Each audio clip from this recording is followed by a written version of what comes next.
Collagen is the most abundant protein in our body and the key structural component in our skin, muscles, bones, blood vessels, and connective tissue. Collagen supplements are everywhere in the form of pills, powders, lotions, and drinks. US Today estimated that Americans spent nearly $300 million in 2020 on collagen supplements. But is collagen worth the hype?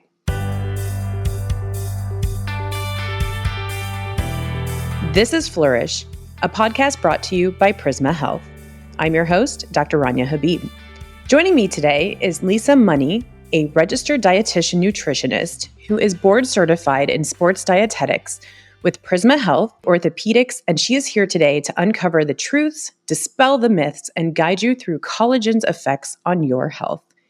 Welcome, Lisa, and thank you for joining me today for this important discussion about collagen. You are most welcome. Thanks for having me. Let's begin with a simple breakdown. What are collagen peptides?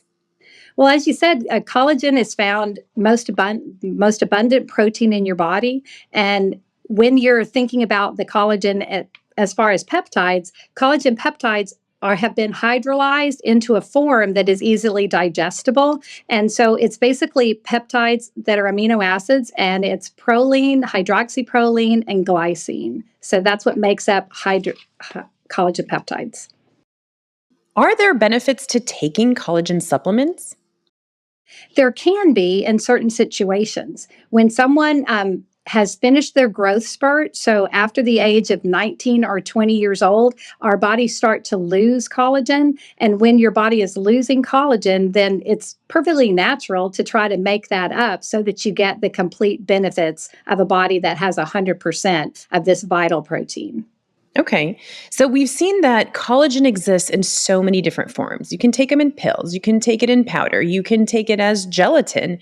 So let's specifically talk about powder collagen. What are the potential benefits and also the side effects of taking powdered collagen? Well, the great thing to know about powdered collagen is that, again, we're trying to replace the collagen that we've lost in our skin, bones, tendons, and ligaments. And this powdered collagen is in the form that it's most easily digestible. It has a heat tolerance to 570 degrees. So even if you heat it up, you'll be able to digest it and it will be able to be absorbed into the body readily. So there are lots of people that strive to get their nutrition naturally from food instead of supplementation. What foods provide collagen?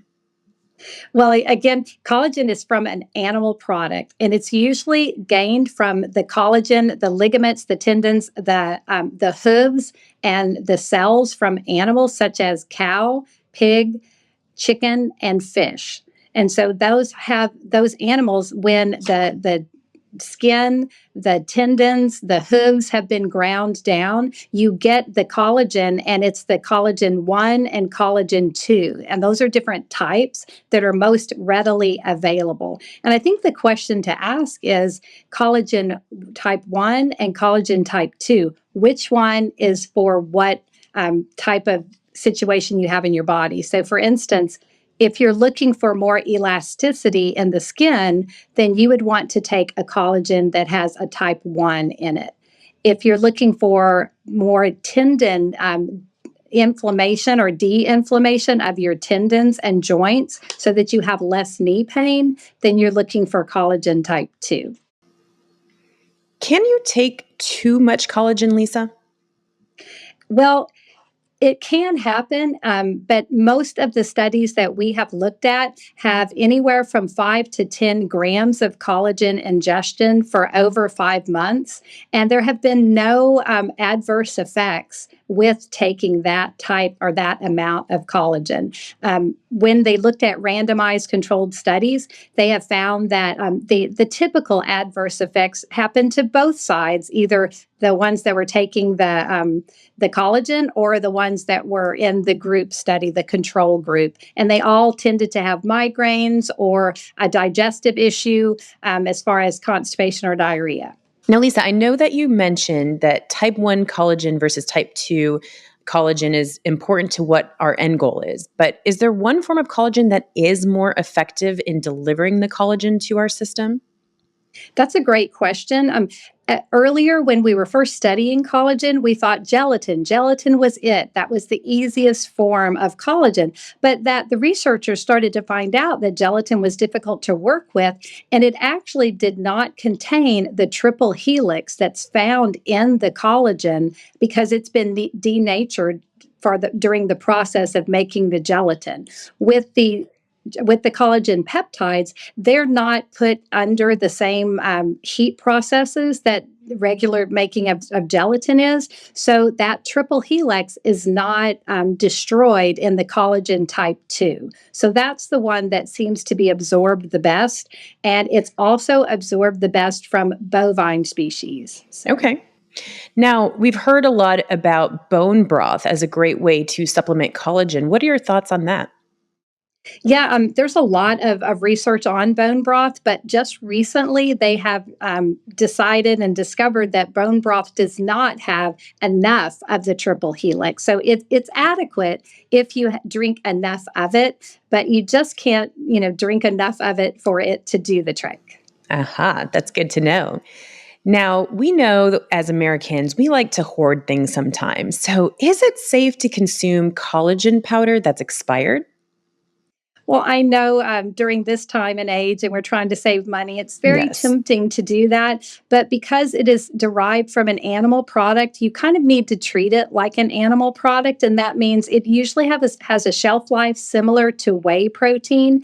And so that would be about 12 months. So as long as it's been kept in a dry storage area and it's been kept free from contaminants, you can feel pretty safe that you're taking collagen that is healthy for you as long as it's under 12 months. Be aware, though, because it's a dietary supplement, if it doesn't smell right or if it starts to taste funny, then better be safe than sorry and go ahead and throw it out. I love that advice. Now, as you had mentioned, we start to lose collagen around age 19 or 20. Is it safe to give children and teens collagen powder? Oh, that's a great question, and one would think it would be safe, but as a dietitian, we always say food first, and so teens and their bodies are growing during this time, so they are actually better at building collagen on their own if they simply use a food first approach and have the basic 4 food groups to include the dairy and to include their protein choices, and their bodies will build that collagen up to the standards that we require. So there's just not enough research to use the dietary supplements for children under 18. Thank you for sharing that. Now, Lisa, you mentioned that there are so many different forms of collagen. What is better, marine or bovine collagen? I have many vegan patients that ask that question, vegan Right. athletes and vegetarian. And we just have to go back to what is the most practical for the person to get that collagen absorbed. And because collagen is found in animal products, then there's actually no collagen in the marine type products. There's the similar types of amino acids in those products, but not exactly the same as the collagen and the triple helix. So I always tell people if it's their form of living that they do not want to use any animal products, then the next best step can be the marine based. But if they want to try to use a marine based product that only has the scales of fish in it, then they can try to do that so they can get just a little bit of a type of collagen that mimics the bovine collagen. That is great information to know. Thank you for sharing that, Lisa. Is it better to ingest collagen or apply it topically? I even had to look that one up, Dr. Habib, because that one was a very interesting one. You think about CBD oils Yep. and different things that people are using and topically. And from what I have gleaned from this is that there's no formal studies that even prove that oral collagen is most easily digested above a topical. However, the topicals that are absorbed are only the collagen type 1. And so that would only be used for if you're looking at skin elasticity. So that would make sense since we see so much collagen in cosmetics. So that's why they do that, is it's probably the collagen type 1. And with collagen type 2, it does reach the bloodstream within an hour of ingestion. And so you definitely will know that it's ingested, but there's not a lot of studies that prove that that's how it's being digested. Lisa, you've shared so much information today. Do you have any recommendations for us when choosing a collagen supplement? Well, the best thing to do is safety first, because collagen is considered a dietary supplement. But the collagens that are out there that have been detected and have been inspected by consumer labs all come from food products. And so they are there has been no contamination from the collagen supplements that are out there now. But just to be safe, you want to pick a brand that has a label on it very similar to this label here. That would be a third party testing. This has the label NSF, and that can show that a third party has tested that product and it does in fact contain the collagen that it says that it contains. So that you would want to make sure that your collagen supplement is a pure supplement. And how often should we be taking collagen supplements if we decide to take them?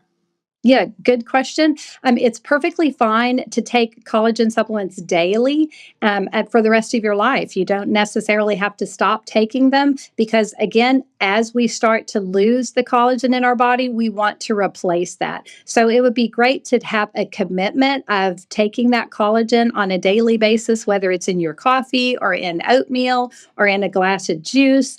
And as long as your GI system tolerates it fine and you're in that habit, you can feel good that you are cushioning your joints using the collagen, and you might be increasing the elasticity in your skin. Thank you so much for all your information, Lisa. This has been such an insightful episode. What final take-home points would you like to share with our listeners and viewers today?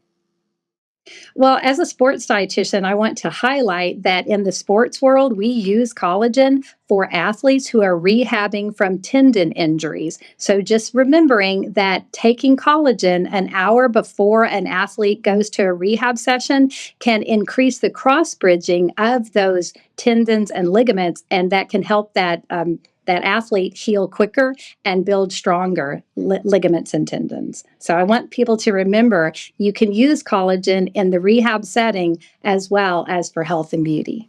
That is fantastic. Thank you so much to all of our listeners and viewers today for joining us on this episode of Flourish. I'm your host, Dr. Rania Habib, wishing you well.